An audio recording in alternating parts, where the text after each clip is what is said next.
အားလုံးပဲမင်္ဂလာပါကျွန်တော်ဒီနေ့ကတော့မြန်မာပြည်ကရီးစားဟောင်းကိုမနေ့ပြန်သူမွေးနေ့ဖြစ်တဲ့အတွက်မုံဖိုးလမ်းပေးသွားမှာဖြစ်ပါတယ်ကျွန်တော်မြန်မာငွေလဲပြီးသားလည်းမရှိတာဖြစ်တဲ့အတွက်ဂျပန်ကနေမြန်မာကိုငွေလဲလို့ရတဲ့ Western Union ဆိုတဲ့ application လေးကိုအသုံးပြုပြီးတော့လွှဲသွားမှာဖြစ်ပါတယ်ဟင်းရီးစားဟောင်းကြီးကိုဘာလို့မုံဖိုးပေးမှလဲဆိုတော့ကျွန်တော်တချင်အဝိုင်းတောင်ပေးခဲ့ကြသေးရပဲဗျာမုံဖိုးပေးရလောက်ကတော့ဘာမှမဖြစ်ပါဘူးကျွန်တော်ပထမဆုံးအနေနဲ့ Western Union app ကိုဖွင့်လိုက်ပါမယ်ပြီးရင် login ဝင်ပေးရပါမယ်အကောင့်ဖွင့်နည်းကိုကျွန်တော်အရင်တစ်ခေါက်ကဗီဒီယိုမှာအရိုးရှင်းဆုံးနဲ့အသေးစိတ်ပြပြပေးထားပါတယ်ကျွန်တော် login ဝင်ပြီးသွားပြီဆိုရင်တော့ဒီကောင်လေးမှာမြန်မာနိုင်ငံကိုလွှဲမှာဆိုတော့မြန်မာကိုရွေးပေးရပါမယ်ပြီးရင်တော့ကျွန်တော်ဂျပန်ငွေဘယ်လောက်လွှဲမလဲဆိုတာကိုရွေးရပါမယ်ကျွန်တော်ကတော့2000ပဲတက်ထားလို့2000ပဲလဲပါမယ်ဘယ်လောက်လွှဲမလဲရွေးလိုက်တာနဲ့တခါ rate ဘယ်လောက်လဲဆိုတာကိုပေါ်လာပါလိမ့်မယ်ပြီးတော့မြန်မာပြည်ဘက်ကငွေကိုဘယ်လိုလက်ခံမလဲရွေးလို့ရပါတယ်ဒီမှာဆိုရင်တော့ကျွန်တော်ဘန်နဲ့လက်ခံလို့ရပါတယ် cash နဲ့လည်းရတယ်ပြီးတော့ e-wallet ဆိုတဲ့ KPay နဲ့လည်းလက်ခံလို့ရပါတယ်ပြီးရင်တော့ကျွန်တော်တို့ဂျပန်ဘက်ကနေဘယ်လိုငွေလွှဲမလဲဆိုတာကိုရွေးပေးရပါမယ်ငွေအမောက်အရင်မများရင်တော့ဘန်ကနေလွှဲတာထား company ကနေလွှဲတာကမြန်လဲမြန်ပြီးတော့ပို့ဆင်ပြပါတယ်ကျွန်တော်ကတော့ company ကနေပဲလွှဲလိုက်ပါမယ်ပြီးသွားရင်တော့ကျွန်တော်ဒီအောက်လေးမှာတဖန်ပြန်ပြီးတော့ rate ဘယ်လောက်လဲဆိုတာရယ်နဲ့ဘယ်တော့မြန်မာပြည်ဘက်ကိုငွေရောက်မလဲဆိုတာလေးကိုတစ်ချက်ထပ်ပြပေးပါတယ်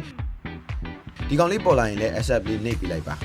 ဒီ screen လေးမှာဆိုရင်တော့ကျွန်တော်ကိုလွှဲမှာဆိုရင်တော့ myself ကိုပဲရွေးပြလို့ရပါတယ်ဒါမှမဟုတ်ကျွန်တော်လိုရီးစားဟောင်းကိုမုံပိုးလမ်းပေးတာတို့မတော်ရသေးတဲ့ရီးစားကိုလမ်းအမ်းတာတို့ဆိုရင်တော့ကျွန်တော်ဒီ add receiver ကိုနှိပ်လိုက်ပါပြီးတော့ကျွန်တော်ငွေလက်ခံမဲ့လူရဲ့နာမည်ကိုဖြည့်ပေးရပါမယ်နာမည်ဖြည့်ပြီးသွားပြီဆိုရင်တော့ကျွန်တော်ငွေလက်ခံမဲ့လူကဘယ်မြို့မှာနေထိုင်လဲဆိုတာကိုရွေးပေးရပါမယ်ပြီးသွားပြီဆိုတော့ကျွန်တော်ဘဏ်ကလက်ခံမှာဖြစ်တဲ့အတွက်ဘယ်ဘဏ်ကနေလက်ခံမလဲဆိုတာကိုရွေးရပါမယ်ပြီးတော့ဘဏ်အကောင့်နံပါတ်ကိုဒီနှစ်ခုစလုံးမှာဖြည့်ပေးရပါမယ်ပြီးရင်ဒီ preferred soft transfer မှာငွေလဲတဲ့အကြောင်းရင်းကိုရွေးပေးရပါမယ်ကျွန်တော်ကတော့မုံပိုးပေးမှာဖြစ်တဲ့အတွက် gift ကိုရွေးပေးလိုက်ပါမယ်ပြီးတော့ကျွန်တော်ဒုတိယကဒီ source of funds မှာဘယ်ကနေရတဲ့ပတ်စံကိုလွှဲရမလဲဆိုတာကိုရွေးပေးရပါမယ်လစာဆိုရင်တော့လစာပေါ့နော်ပြီးတော့ဒီနောက်ဆုံးက relationship to receiver မှာဆိုရင်တော့ချင်းကမိသားစုလေးတစ်ခုတိဆောက်ဖို့ရွေးခဲ့ကြပေမဲ့အခုတော့သူနဲ့ကျွန်တော်ကဘာမှမသက်ဆိုင်တော့တာဖြစ်တဲ့အတွက် friend ကိုပဲရွေးပေးလိုက်ပါမယ်